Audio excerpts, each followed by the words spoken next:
Bonjour, je m'appelle Roland Dautier. Cette présentation s'intitule Puissance réactive, tension réseau et centrale photovoltaïque.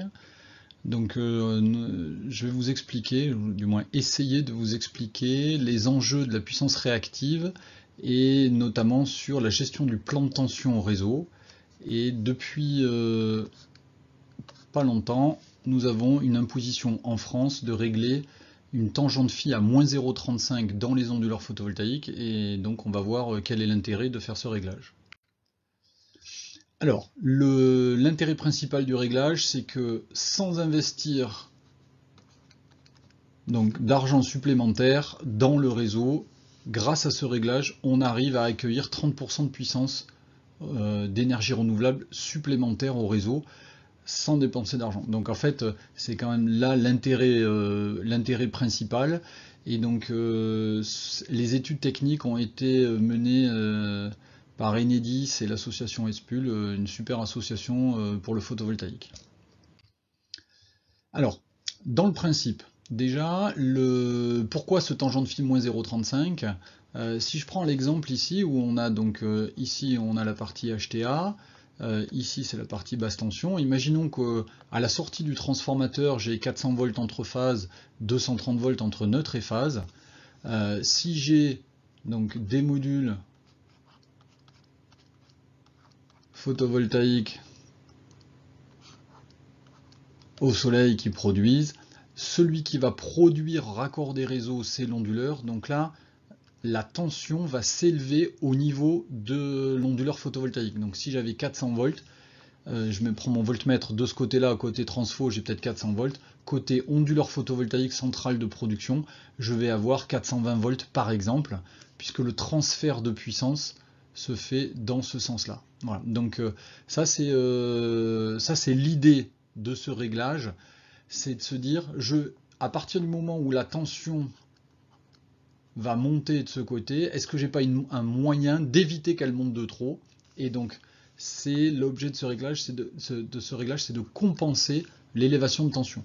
Alors bon là c'est plein de maths, c'est un petit calcul, mais il faut savoir que le réglage il correspond à peu près à une parfaite compensation, quelle que soit la longueur d'un câble de 800 mm².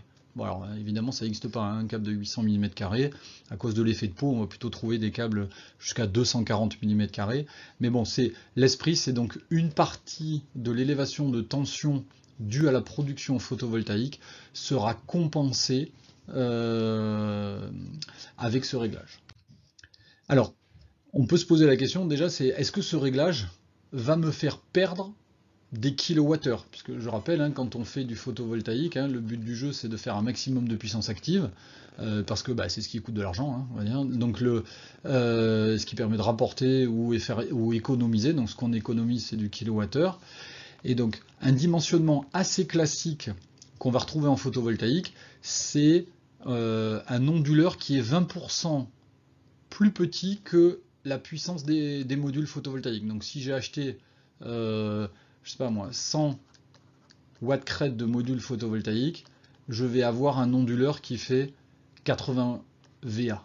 Voilà, on va parler en VA à partir de maintenant sur les onduleurs photovoltaïques. Donc j'ai à peu près 20% de moins. Donc ça veut dire que je suis à 80% de la puissance crête. Et donc ce qu'on voit, c'est que ce dimensionnement qui est standard, donc c'est la courbe bleue par exemple. Donc on voit qu'on perdait à peu près là à 80%, à peu près 1% de perte de sous-dimensionnement. Et le réglage de la tangente phi, c'est la courbe rouge. Et donc on voit que ça fait perdre à peu près la même valeur. Donc en fait, on a 1% de perte due au fait qu'on a acheté un onduleur 20% plus petit. On a 1% de perte due au fait que on a réglé tangente phi égale moins 0,35. Et donc en tout, on perd à peu près 2%. Voilà, donc 1% supplémentaire dû au réglage. Donc donc le dimensionnement de 0,8 reste quand même une bonne idée pour les onduleurs photovoltaïques quand on n'a pas de tracker et qu'on est fixe. Hein. Alors, c'est quoi la problématique la problématique sur la gestion de la tension, ça s'appelle la gestion du plan de tension. Donc ça va être la mission d'Enedis. Alors là, par exemple, là, on va regarder en France. Donc en France, on a ici, au niveau de... Là, on voit de la HTA et la basse tension. Donc la plupart du temps, là, c'est Enedis. Ça va être du RTE, c'est le réseau de transport. Et ici, on va avoir les centrales de production. Mais on va dire, nous, on va s'intéresser. Et la nouvelle réglementation hein, du tangent de phi moins 0,35, c'est une réglementation qui s'impose sur tout le réseau basse tension. Donc, on va se concentrer là-dessus. Alors, Enedis a quasiment l'immense majorité du marché français sur cette partie distribution. Il y a certaines régies locales. Là, par exemple, là, on a un syndicat départemental d'énergie, voilà, qui peut gérer aussi cette partie distribution. Alors, donc nous, on va dire, on va se focaliser sur la partie basse tension. Et donc, Enedis s'engage à nous livrer une tension, par exemple. Donc là, c'est entre neutre et phase, et là, c'est entre deux phases, on va dire. Donc, à peu près à 230 volts. Donc, et c'est 230 volts plus 10%, moins de 10% quand on moyenne sur 10 minutes. Voilà. Donc ça, c'est son objectif, c'est que tous les clients raccordés en basse tension sur le réseau aient une tension qui soit quelque part entre 253 volts et 207 volts. Donc ça, c'est sa mission. Quel que soit le nombre de consommateurs, quel que soit le nombre de producteurs qu'on va retrouver sur la ligne. Alors, quand on n'a que des consommateurs, donc imaginons, donc Enedis, là, sur ces lignes de tension, on va avoir que de la chute de tension. Donc là, la tension, elle chute au fur et à mesure. Là, on arrive sur le transfo. Et le transfo, ce qu'on va faire, c'est qu'on va s'en servir pour rehausser la tension côté basse tension. Et donc là, en sortie de transformateur, au lieu d'avoir 230 volts, on va peut-être régler 240 volts. Et ensuite, au fur et à mesure qu'on va avoir des maisons de raccordés, des usines, etc., jusqu'au dernier client, il ne faut jamais, on a dit, que là, ici, on dépasse les moins 10%. Donc ça, c'est assez facile, entre guillemets, quand il n'y a que des consommateurs. On sait que ça ne fera que descendre. Si au milieu, là, je mets un producteur, et ben, malheureusement, la tension va remonter. Et donc là, il va falloir gérer la descente et la montée. Alors, quand on parle de tangent de phi, on n'a pas trop l'habitude. Souvent, on entend parler de cosinus phi. Donc là, on va faire juste un petit rappel des bases de qu'est-ce que c'est que la puissance réactive, le cos phi, sin phi et la tangente phi. Alors, petite anecdote quand même. Donc, durant mes études, dans mon premier cours, on va dire, où on m'a présenté la partie réactive en école d'ingénieur, à la fin du cours, donc peut-être 2 ou 3 heures de cours sur le réactif et tout, le prof qui dit qui c'est qui a compris le réactif? Moi je lève la main, je dis bah moi je crois que j'ai compris. Et donc j'ai été traité de menteur parce que ce prof-là avait toujours sa petite anecdote et il disait ça fait 30 ans que j'enseigne cette matière et je n'ai toujours pas compris ce qu'était la puissance réactive. Donc là c'est juste pour vous donner un peu une introduction. Le réactif, il n'y a pas de feeling. Voilà, il n'y a pas de feeling, on parle de phase, on parle de décalage de sinusoïdes, etc. Mais vraiment, c'est très compliqué de s'approprier le concept d'énergie réactive. Alors, donc, évidemment, les maths, ils sont capables de faire des choses. Voilà, les maths, on est capable de dire, il y a un cos phi, il y a un sin phi. Donc, puissance active, c'est tension fois courant fois cosinus phi. Donc, ça, c'est la puissance active en kilowatts. Le réactif, ça va s'exprimer en kilovolts ampères réactif. Donc là, c'est tension courant fois sinus. Et si on enlève le cosinus et le sinus, c'est ce qu'on appelle la puissance apparente. Donc là, c'est directement tension fois courant. Et donc là, typiquement, c'est ce qu'on va retrouver sur les abonnements quand on veut se raccorder au réseau chez Enedis. On va prendre un abonnement de 3 kVA, 12 kVA, 18 kVA. Voilà, sachant que en France, jusqu'à 250 kVA, on est raccordé au réseau en basse tension. Voilà. Donc voilà, donc ça c'est un peu la partie mathématique qu'il y a derrière. Alors, si jamais on prend un peu tous les types de charges, donc des moteurs, des lampes, tout type de charge là, ce qu'on va regarder, ce qu'on va voir, c'est que tous sont inductifs. Donc très souvent, quand on ne parle pas encore de producteur, mais vraiment côté consommateur, la plupart donc, des machines, ou l'immense majorité des machines, ce sont des machines inductives. Donc un peu comme des bobines. Voilà, dans un moteur, il y a de la bobine, et le mot inductif, ça vient du mot inducteur, c'est histoire de bobine, on va dire. Dès qu'il y a de la bobine, ça consomme de la puissance réactive. Alors, si on prend une ligne, puisqu'en fait, nous, ce qui va nous intéresser, c'est de calculer les pertes de tension ou les élévations de tension dans les lignes. Il y a deux types de lignes, des lignes aériennes, des lignes souterraines. Dans les lignes aériennes, ce qu'on va retrouver, c'est qu'elles sont principalement inductives. Donc, inductive, c'est ce signe-là, c'est l'inducteur, là, donc c'est la self. Et les lignes souterraines, elles ont aussi de la self, mais elles sont aussi très capacitives, notamment en HTA. Donc ça rajoute de la complexité au problème, et donc la façon dont on va réfléchir sur des lignes souterraines HTA, ça va pas être la même façon que des lignes aériennes, par exemple en basse tension.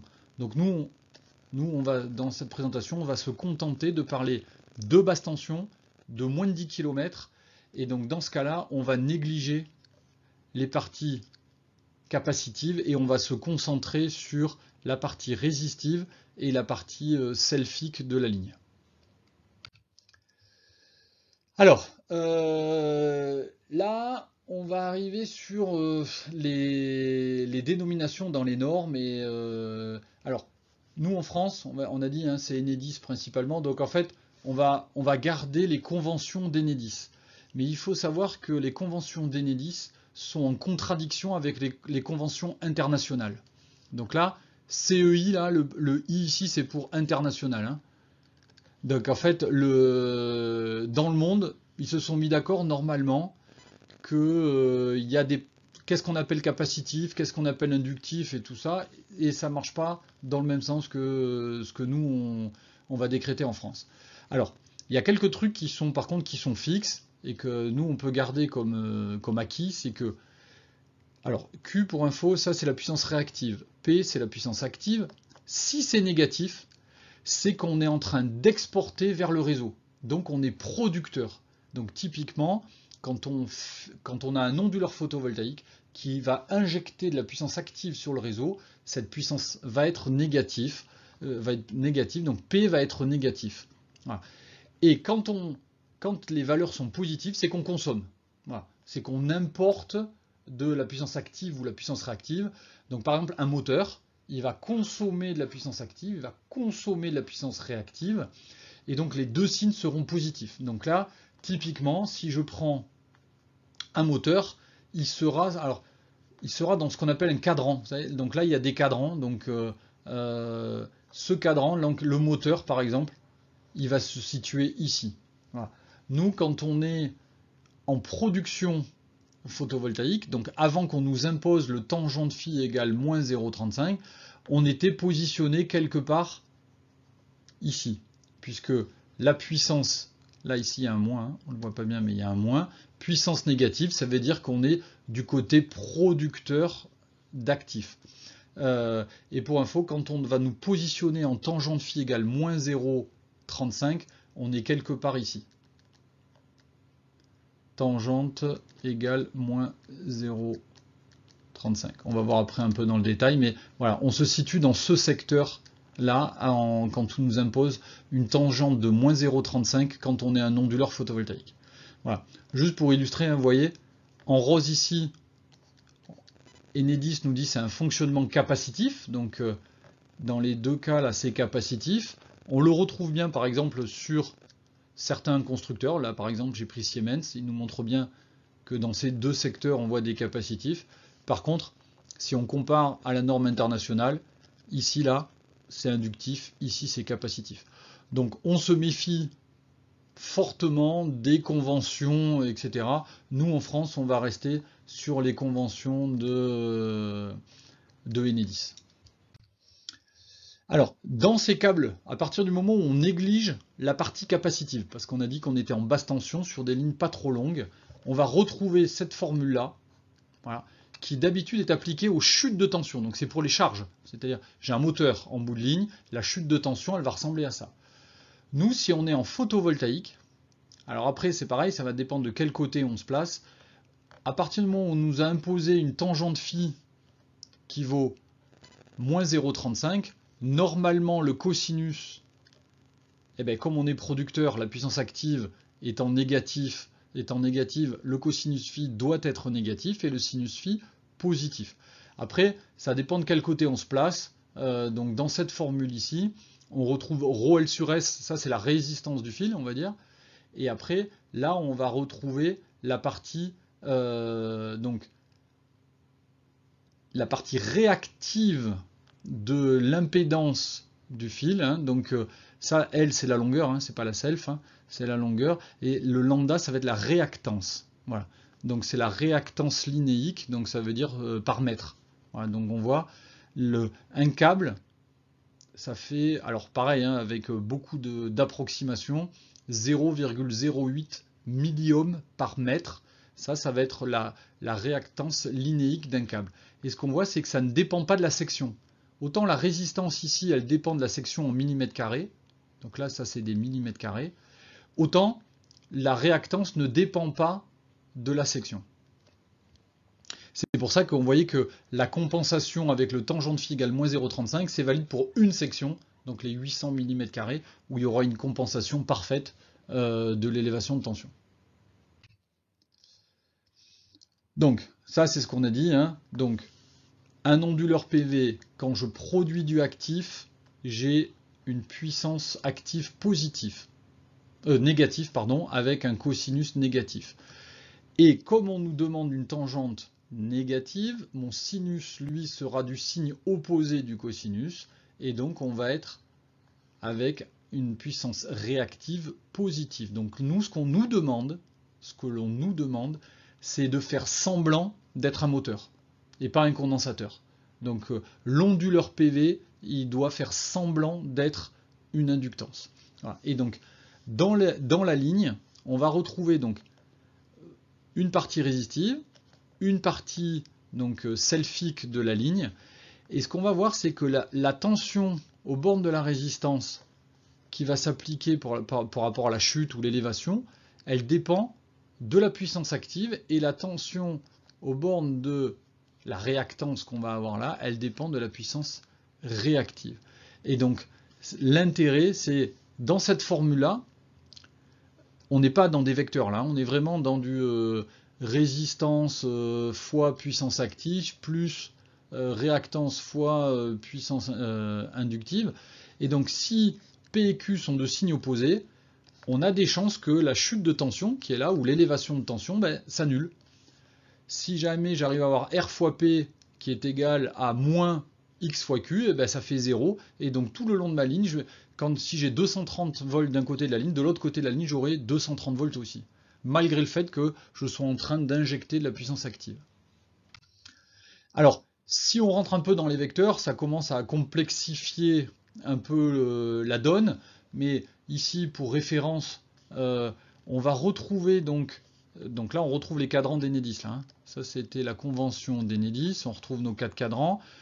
Notre tangente phi de moins 0,35, pour info, c'est quand je rapporte sur cet axe-là. Donc ça, c'est l'axe des tangentes ici. Et donc, je rapporte la valeur ici. Et donc, cette valeur ici, si elle vaut moins 0,35, mon cosinus phi qui est négatif, puisque je suis producteur, je suis dans ce cadran ici, là, en tant que producteur d'actifs, et on me demande de consommer du réactif. Donc, en fait, mon vecteur, il va se retrouver ici. Voilà. Et donc, en fait, si jamais on regarde par rapport aux tensions et aux vecteurs, bon, ça rend la chose un peu compliquée. Ce qu'il faut se dire, c'est que si j'avais une tension qui est comme ça, parce que je vais produire de la puissance active, ça vient ajouter de la tension. Donc ça, c'est parce que je suis producteur. Donc c'est à cause de mon P. Et grâce à ma consigne de réactif, en fait, mon objectif, c'est de repartir dans l'autre sens pour compenser cette élévation de tension, pour essayer que ma tension de base, elle n'ait pas trop bougé. Voilà. C'est ça l'esprit. Et donc là, ici, vous avez un exemple. Si jamais vous avez par exemple un moteur qui va consommer de l'actif et consommer du réactif, les deux sont dans le même sens, donc en fait, ça vient, les chutes de tension s'additionnent. Et nous, ce que l'on veut, c'est qu'elles se retranchent quand on est producteur et qu'on nous impose une tangente phi de moins 0,35. Voilà, donc là, ici, donc là, ce petit dessin, là, c'est pas. Imaginons ici, on a le poste, on a le transfo d'Enedis. Donc au départ, on va dire, on a une tension, je sais pas, qui va être réglée à 230 volts plus 3%. Et au fur et à mesure de la ligne, on a des clients. Donc là, on a par exemple une maison. Là, on a, je sais pas, une usine. Et ici, là, on va avoir un producteur, par exemple photovoltaïque. Ici, G pour générateur. Et en bout de ligne, on a de nouveau, allez, une autre maison. Voilà. Donc ça, c'est ce qui est connecté sur la ligne, et peut-être que la ligne, elle fait 10 km de long. Et donc là, ce qu'on va retrouver, c'est que suivant les moments de la journée et de l'année, on aura différentes configurations sur la tension. Donc on a dit la tension au départ, 230 volts par exemple, 230 volts plus 3%. Si jamais tout le monde consomme à fond, donc les maisons consomment à fond, les usines consomment à fond, et on est la nuit, donc il n'y a pas de production. Et donc le dernier qui est en bout de ligne, donc lui là, il va se retrouver à avoir une tension très basse, ici. Si jamais on est dans la journée et que on consomme beaucoup et que la production solaire aussi produit correctement. Donc en fait, lui là, il va injecter sur le réseau.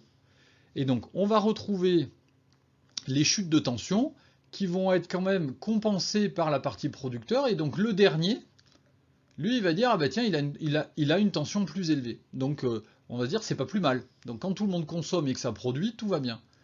Par contre, maintenant, imaginons, personne ne consomme. C'est le week-end, il fait beau, les centrales, les usines sont fermées, donc lui, il produit plus, il n'y a pas de clim dans les maisons, etc. Et on consomme quasiment rien, il est midi. Et donc là, on va produire beaucoup.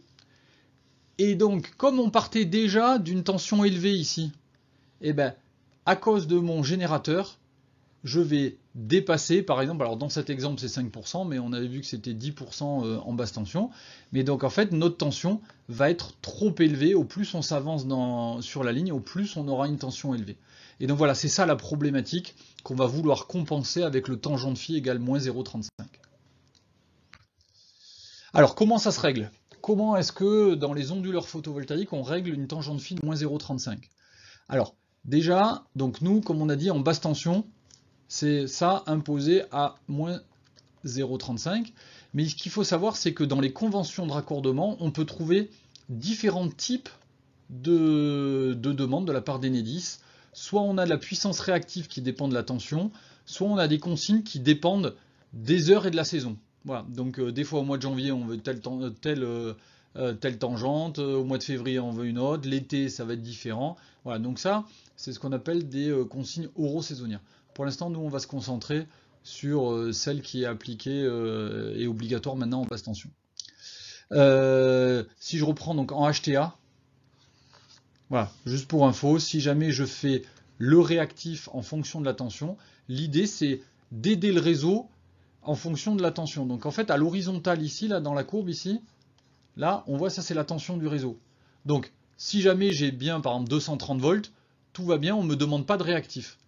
Si par contre la tension est trop basse, donc je suis dans cette partie-là, donc j'ai moins 3 ou 4% par rapport à ma tension, eh ben, je vais demander aux onduleurs photovoltaïques de m'aider à remonter la tension. Et là, dans ce cas-là, on va demander à produire du réactif.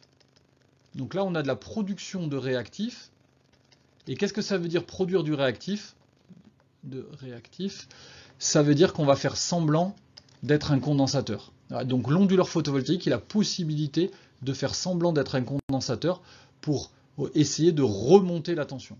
Et à l'inverse, si on est le week-end et qu'on est en bout de ligne et la tension est trop élevée, donc on a trop de tension ici, et bien là, dans ce cas-là, on va demander à l'onduleur de consommer du réactif, donc de faire semblant d'être une self ou un moteur, quoi. Voilà, on fait semblant d'être un moteur.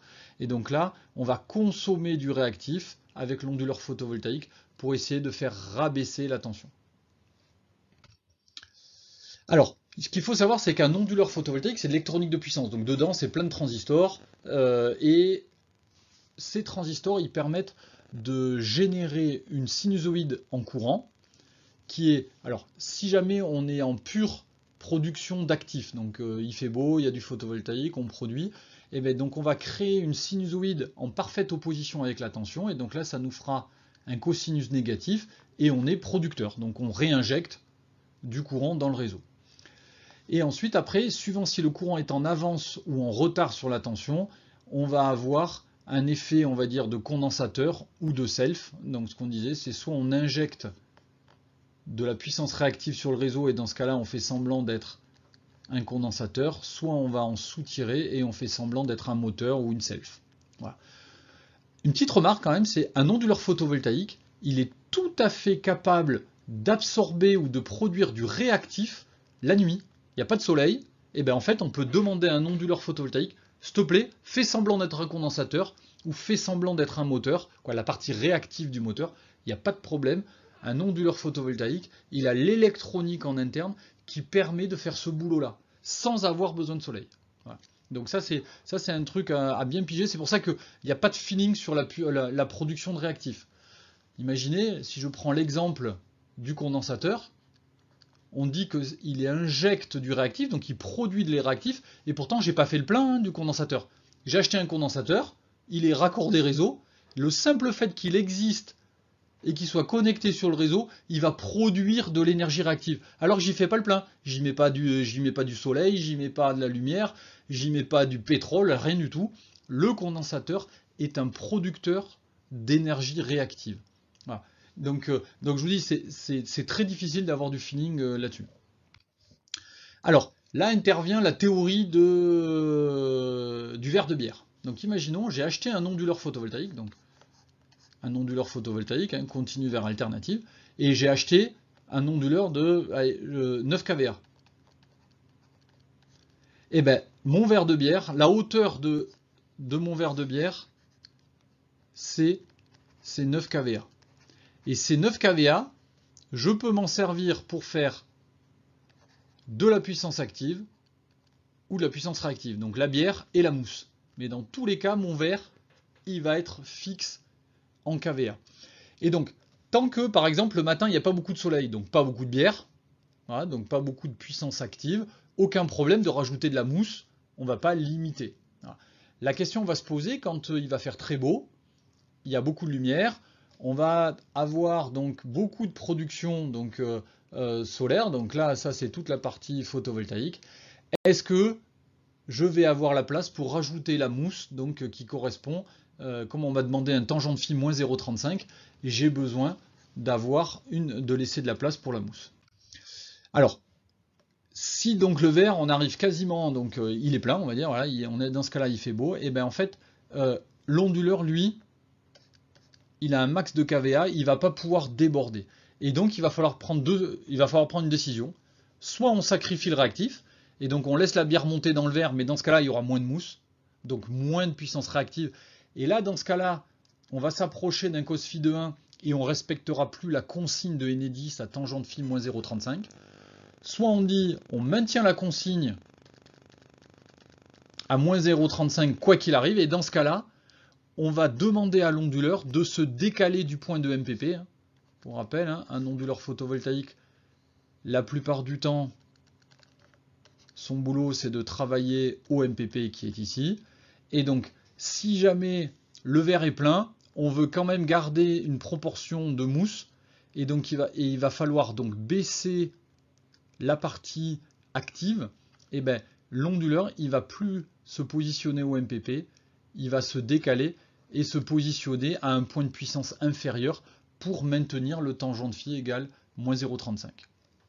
Voilà, donc la plupart du temps, c'est ce qu'on va faire. On va sacrifier l'actif, et c'est les fameux 1% qu'on voyait au début. Donc la perte de production de 1% à l'année, c'est parce que des fois, au lieu d'être en puissance max, donc au MPP solaire, on va se décaler un petit peu pour laisser la place au réactif. Alors, dans les réglages, donc là j'ai pris un exemple, donc ça c'est un onduleur Fronius, et vous allez avoir tous ces réglages possibles pour le réactif. Déjà que le réactif c'est compliqué, mais en fait vous pouvez régler un cos phi constant, vous pouvez régler une puissance réactive qui dépend de voilà, d'un pourcentage, vous pouvez avoir une constante en valeur absolue sur du réactif, vous pouvez avoir un cos phi qui dépend de la puissance active, du réactif qui dépend de la tension, c'est ce qu'on a vu, c'est ce qui est appliqué par exemple en HTA. Voilà. Et vous pouvez avoir, et c'est ça qui va nous intéresser, un Q sur P. Et donc là, Q sur P, c'est pareil que tangente. Alors ça, c'est ce qu'on voit ici, hein, je rappelle. Donc le Q, c'est donc la puissance réactive, c'est tension fois courant fois sinus. La puissance active, tension fois courant fois cosinus. Donc quand je fais P sur Q, quand je fais l'un sur l'autre, ça, les U, les I, ils se suppriment. Il me reste bien le sinus sur le cosinus, c'est la définition de la tangente.